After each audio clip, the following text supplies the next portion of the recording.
अधूरी फसल, अधूरी उम्मीदें। गांव की मिट्टी में एक अजीब सी खुशबू होती है। यह खुशबू उन हाथों से आती है जो दिन रात मेहनत करके अन्न उगाते हैं।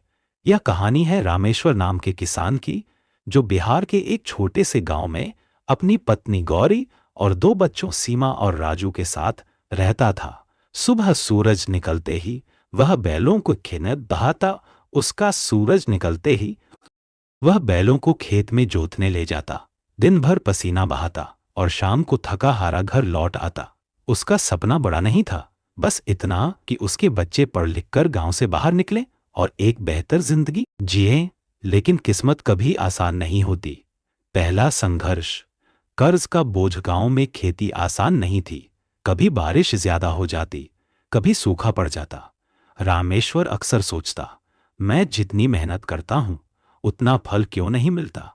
उस साल भी बारिश कम हुई थी। धान की फसल आधी से भी कम उगी।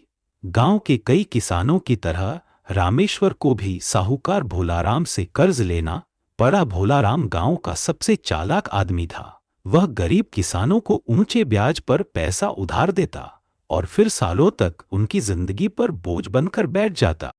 रामेश्वर ने मजबूरी में कर्ज लिया। उसके मन में एक ही उम्मीद थी, अगले साल फसल अच्छी होगी तो सब चुका दूंगा। दूसरी मुश्किल, बच्चों की पढ़ाई। रामेश्वर का बेटा राजू पढ़ाई में बहुत तेज था। गांव के मास्टर जी कहते, यह लड़का अगर शहर जाकर पढ़ेगा तो बहुत बड़ा आदमी बनेगा। रामेश्वर का दिल खुश हो जाता, लेकिन उसकी जेब खाली थी। स्कूल की फीस, किताबें, कपड़े, सब कुछ पैसों से जुड़ा था। एक रात गौरी ने कहा, बच्चों की पढ़ाई पर समझौता मत करना, चाहे जितनी मेहनत करनी पड़े, लेकिन राजू और सीमा को पढ़ाना जरूरी है। रामेश्वर ने उसकी आंखों में चमक देखी और ठान लिया कि चाहे कितनी भी मुसीबत आए, बच्चों की पढ़ाई जारी रही। अगले साल की शुरुआत अच्छी हुई।